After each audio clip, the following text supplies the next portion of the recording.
Hello Pally, I'm Abby Black. Today is Tuesday, March 27th, and InFocus starts right now.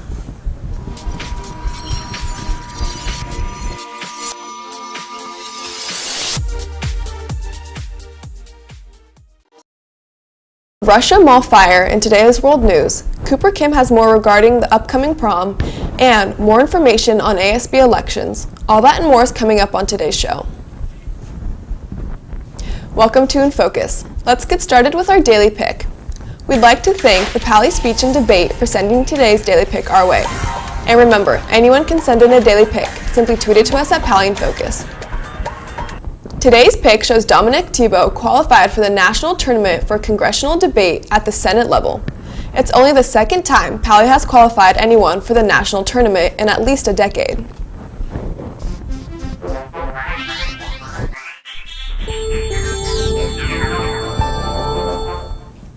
Now let's get into what's happening on campus with today's bulletin. ASB elections are up and online, although 2 positions that are unfilled will be voted for after spring break. Voting will continue until 3:30 p.m. Friday of next week. Find candidate speeches at the first link on screen and vote at the second link. The YCS food drive continues until March 30th. The top 3 third period classes will win pizza, donuts, and candy. And finally, the link to sign up for Pally Service Day has gone live. Anyone who is interested can sign up at the link on screen to participate and earn up to 8 hours of community service. A friendly reminder that there is only 4 days left to buy prom tickets. They can be bought on the Pally web store. For guest passes and information on scholarships, visit Mr. Taylor or room P8. For those with the biggest and more creative promposals in mind, submissions to the competition are due to the Facebook group by April 7th. The first place winner is awarded 2 free prom tickets, the second place gets a $35 gift card, and the third a $15 gift card. We will be right back after this from Cooper Kim. Attention Pally students, if you'd like to attend prom this year, you must buy your tickets before March 30th or you'll not be eligible to go to prom. Additionally, tickets are $120 or $110 with an ASB card, and prom will be held at SF City Hall. Additionally, there's a Facebook asking competition going on, with first place receiving free tickets to prom. That's right, free tickets. Second and third place will also win gift cards. So if you're looking to win those prizes or get those free tickets, definitely submit your videos to the Facebook page. Back to you in the studio. Attention!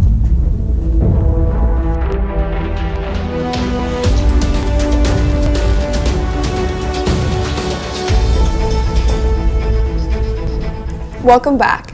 Moving on now from what's going around campus to what's happening in the world today. Topping today's headlines. Russian President Vladimir Putin arrived in the grieving Siberian city of Kemerovo on Tuesday morning and laid flowers near the shopping center. A field with shoppers and cinema goers broke out into a blaze. It has been reported that at least 64 people have died in that fire. Fire exits were blocked and an alarm system was turned off in the Russian shopping center, where 64 people died in a huge fire, officials said. Russia's investigative committee said 4 people had been detained after it had discovered serious violations in its inquiry into the blaze. Saudi Arabia says 1 person was killed after 7 missiles were fired from Yemen by Iranian-backed Houthi rebels on Sunday. The missiles were fired at 4 targets, including the capital city of Riyadh, and all were intercepted and destroyed, says Saudi coalition forces spokesman. The Houthi Ministry of Defense claimed the missiles hit 7 different targets inside Saudi Arabia, including 4 airports. This is not the first time Saudi Arabia has been the target of missile strikes from Yemen, and after previous interceptions, the Saudis have responded with airstrikes on Sana'a. The response to this latest incident is likely to be even more punishing.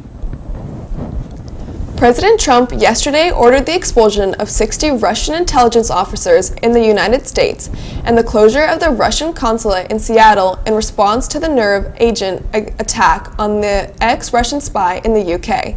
Earlier this month, senior administration's officials said.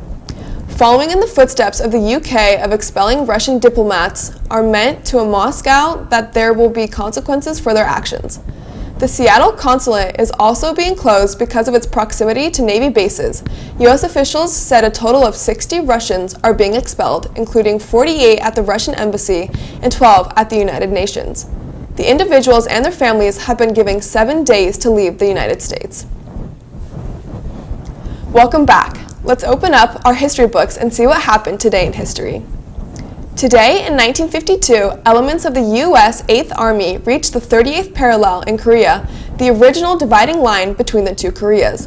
The parallel was drawn after World War II, separating North and South Korea. During the Korean conflict, the North, aided by China and the Soviet Union, pushed the U.S. and South Korean forces south, but the South Korean and U.S. forces pushed the Northern forces back to approximately the same latitude where the dividing line originally was. A ceasefire was signed in 1953. Ironically, almost no territory was gained or lost by either the North or the South. Today, the line dividing the peninsula remains the same as in 1953, and tensions from this conflict still resonate in the news of today. For those who haven't noticed already, this week's schedule is pretty different. Anushka Sharma is in the field with more information. Anushka? Thanks for that. Due to the California Assessment of Student Performance and Progress tests, this week's schedule is pretty different. The test is for juniors to test for things like school funding, ratings, and student progress. Tomorrow is an all-day mandatory flex day for those not taking the test, and school ends at 12:30 for students. Thursday is a C day with all 7 periods, and Friday will be a minimum day to get a head start on spring break. Now we're going to get some student opinions on this week's schedule. Hi, so what grade are you in? I'm a senior. Okay, cool. And so you don't have to take any tests or anything like that. So, like, what are you doing with this extra time? I'm sleeping in, girl. I'm watching Grey's Anatomy. Okay, cool. And what? How do you get around like the mandatory flex thing? I don't come to flex. Okay, great. Thank you. Hi. So, are you taking the test? And if not, what are you doing with your extra time? I'm like definitely not.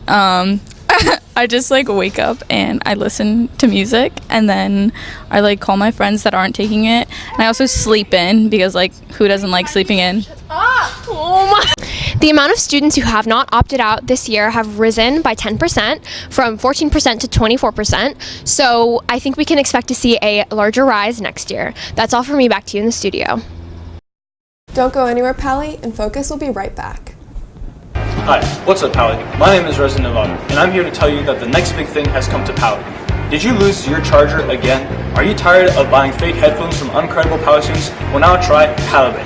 Palibay is a Pally web store that sells a variety of headphones and chargers. Now, I'm not taking any of your money. 100% of the profits go to a Pally fund of your choice. That's right. Choose from your favorite Pally club, organization, or group to donate all the profits to. So what are you waiting for? Go to palibay.com right now to get our grand opening sale. Welcome back. McKenna DiGeronimo is in the studio now with the latest in Pally sports news. What can we expect from sports today? I guess you'll have to just see. Let's jump right in. We have a lot of games today. To start off, the boys varsity golf heads down to Saratoga to play the conference game at 3 o'clock. Co-ed varsity badminton takes on Cupertino High School at home at 3:30. Boys and girls varsity track have a meet today against Limbrook at home at 3:30. Boys varsity tennis heads down to our rival school, Gunn High School, and takes them on at 3:30. Girls softball is taking on Saratoga High School at 4, with varsity playing at home and JV away. Finally, boys varsity baseball is taking on Davis High School, with varsity playing at 4 and JV playing at 7. Good luck, Bikes. That's all for sports. Back to you in the studio. Now it's time to find out who our birthday boys and girls are for today. InFocus wishes a very happy birthday to Paul Jackson, Jennifer Avila Zavala, Zoe Bear, Olivia Brown, Carlos Diaz, Anish N, Laszlo Shaw, and Kylie Zhu. Well, that does it for today's episode. Be sure to visit our website to check out old episodes, check the bulletin, or to send us an email. Until next time, have a great day, Pally.